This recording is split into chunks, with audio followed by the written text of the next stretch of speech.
Well, if you love violence or the artists who commit it, you've come to the right place. Once again, thanks for checking out the Fight Guys. I'm Erik Apple. And once again, I have another great guest with me, someone I really love talking to, none other than Matt Mitrione. Matt, thanks for joining us. What's going on? What up, brother? How you doing, man? Long time no see, my guy. I'm doing great. I definitely miss you. I miss our nights in Vegas, actually. Dude, I always talk about that. That was one of my favorite nights in Vegas I've had in a long time. Just the keys to the kingdom? That's it, buddy. I had no idea you were that connected at that much pull. Well, I appreciate that. What's going on with you in Indiana? You're out there with your family. You got your great place out there. You're living the dream. Tell me about it. I am, man. I'm happy. I always get calls or asked like to jump in MMA or jump into boxing, whatever else. And I was really happy to be done. Plus, my body was ready for me to be done. So I don't want to put it through anymore. Like, I feel like my brain is really good, but my body was just beat up. I got a lot of mileage on my tread. And so from that, I was happy to shut it down. So now I own a food truck. I have a food truck. I make sandwiches. It's kind of always been my thing. I've always been pretty dialed in with the barbecue pitmaster circuit. You're a pretty good eater. Yeah, for sure. Obviously, right? So that's it, man. That's what my life is. My wife's a nurse. We just kind of hang out. We have 3 dogs and live the dream. So, it sounds like, you look happy, you look healthy, you look like you're stoked. I'm really happy to hear that. Let me ask you a question. Like, what, are you getting offers or people hitting you up like, hey, come do, I'm guessing you get bare knuckle boxing offers or stuff like that? I do. I get bare knuckle. I've had a couple of karate combat. Was it karate combat? What it's called? Yeah, the karate combat. And yeah. They were like, "What's his name? Sam Alvey. Is there heavyweight or something like that?" And they're like, we feel like this would be a really fun matchup. Let me ask you about that. Does it blow your mind that guy is the champion over there? Like absolutely, I'm floored. Absolutely floored. I don't understand how that's possible. He beat Tyron, what's his name, the Dutch kickboxer. Yeah, Tyron Spong. But Tyron hadn't fought in a long time, and granted, once you're a kickboxer, you're always a kickboxer, especially that level. But if memory serves, he had just gotten back from Suriname. He was just was like, you know what? It sounds like something fun to do. I don't think he took it as seriously as obviously Sam is. And I don't think it went overly well. Plus, I believe in karate combat, there's quick takedowns and some ground and pound, right? Yeah. Have you ever been? That is not Tyron's world at all. Have you've been in the room with him before? Oh yeah, we're sparring partners, training partners for a long time. I've been in the room with him. He's a scary dude. I could not believe that Sam Alvey beat him. Oh, dude, I remember back in the day when we were down in Florida, and it was him and Overeem, and dude, it was him, Overeem, Thiago Silva, myself, Rashad, a guy named Guto Innocent, and 2 other dudes I'm forgetting right now. And that was like murderer's row every single week. And I remember that Overeem used to put up wall mats over the cage so you couldn't see in when him and Spong were training. Jeez. Dude, they would freaking scrap. It was wild to watch. Yeah, the Dutch guys go hard. I don't know if you know. Have you ever been to Holland? I've never been, but we had Rico Verhoeven and a handful of other Dutch guys, Nicky Holtzen and a bunch of other dudes come through. Those guys will go out to a rave and party all night and do ecstasy and MDMA and go straight to the gym in the morning on no sleep. I've seen it with my own eyes. I was freaking out. What are you guys doing? And they, who wants to get all messed up and spar hard? Not me. They love it. Dude, that was one of my rules, especially out in Vegas when I was younger, is that I've always been a partier by trade. But if I'm out with the Owls, I'm up with the Eagles. I don't ever miss practice, especially for me going out and partying or using drugs or whatever else. If I'm going to go party, I'm going to go to practice. That's how it's always going to be. Yeah. But those guys would stay up and go straight there, which is crazy. Yeah, I totally respect that. Let me ask you about what's going on now in the fighting world. Is there anything that you're interested in that you care to watch? This weekend's a pretty good fight. Max Holloway and Dustin Poirier. Yes, it's a good fight, but also has a great storyline to it, right? Dustin's been a remarkable career. I think he's a really solid dude across the board. So I really appreciate. I don't ever watch fights. I don't watch MMA. I don't watch boxing. I have a complete cut from my life from that. Yeah. But I'll watch that fight for sure. Yeah, I mean, who doesn't like Dustin Poirier? You got to be a real dickhead to not love Dustin Poirier. I mean, I do 100%. And on top of that, like the dude is he's always been genuine. It's not like he's never been like a douchebag, disingenuous fuck. And then you're like he got in trouble or something and had to straighten his act. He's always been above the board, a good ass dude. He's like the opposite of Jon Jones. Dude, I was about to say that. He's never been this, but like, and it's funny, like Jon Jones and I used to get into it all the time on Twitter and public. Like he and I did not have a good relationship whatsoever. And I was like, you're a hypocrite. Like this is what's going on here. Like I've been around scenarios where I know who you are. And then this situation comes up and you're acting like this holier than now. I was like, dude, at least just be yourself. And now he's being himself. I mean, but everybody that I'm around that I was around him tells me he's way more bearable now than he used to be. I mean, this last incident, he allegedly, you saw he crashed some other chick's car who wasn't his wife. She was naked in the car. I don't know if you saw that part. That's what the police report said. He got out and bailed. Then she called him and he told the cop, like, my brothers have killed people for less. Like, we're going to get you and all this stuff. So this is the third intoxicated hit and run he's had. I don't think this is going to go well for him. Strike number 3. Well, dude, I'll be honest with you, man. Like, he hasn't gotten in much trouble yet. So who knows, man? And you know how it goes. Once you have notoriety and money, who knows what's going to happen with you?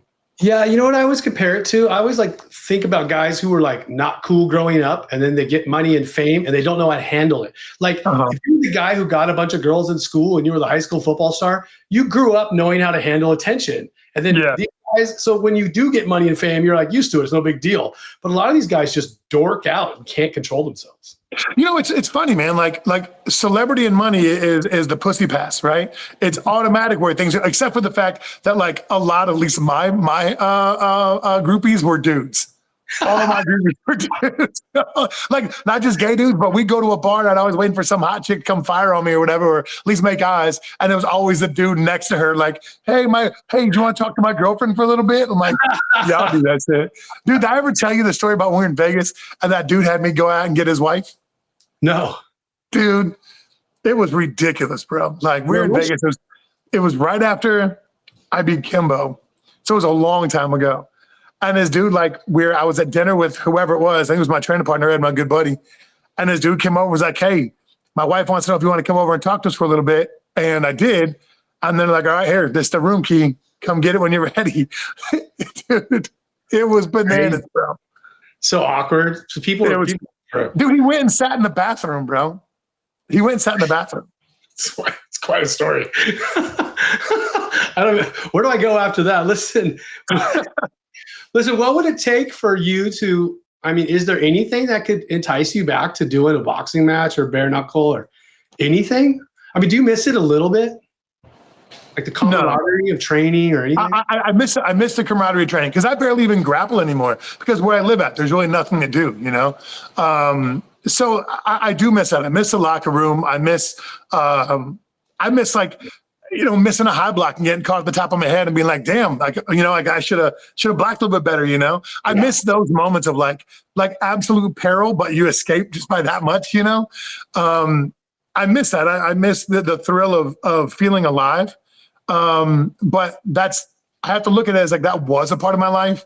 And at my age, I'm 47 now. I can't be out scrapping people. I just turned 47 2 days ago. Happy birthday. Thanks, man. But like I can't be old like that and still scrapping. When I got the text from Bare Knuckle about scrapping, I asked my son, I was like, hey man, like my oldest, he's 19. I was like, well, how do you feel about that? And he's like, well, not to be rude, but you're not getting any older and you tore your bicep teaching stand-up class. He's like, so why don't you sit this one out? Probably good advice. You can't do this half-assed. You get hurt. Yeah, 100%. I mean, look at Tyrone Spong. Same thing. You can't half-ass, even against Sam Alvey, right? Like you can't even half-ass that fight. The sport is leveled up. There's no easy fights anymore. And if you're not 100% or close to 100%, you're going to get beat up even by a guy that isn't that scary. Well, I agree to that. And on top of that, what really saved me was that I came in the game late, right? I started when I was 31. And I was a really good one-trick pony. I could stand and throw with anybody. I didn't have fear of doing it. But if you're going to get me to wrestle and grapple, it just wasn't my thing. I just wasn't good at it. And my knee from my football life really stopped me from being able to progress because I can't bend my right knee more than 90 degrees. So, would you say that playing football and NFL wore your body down way more than MMA?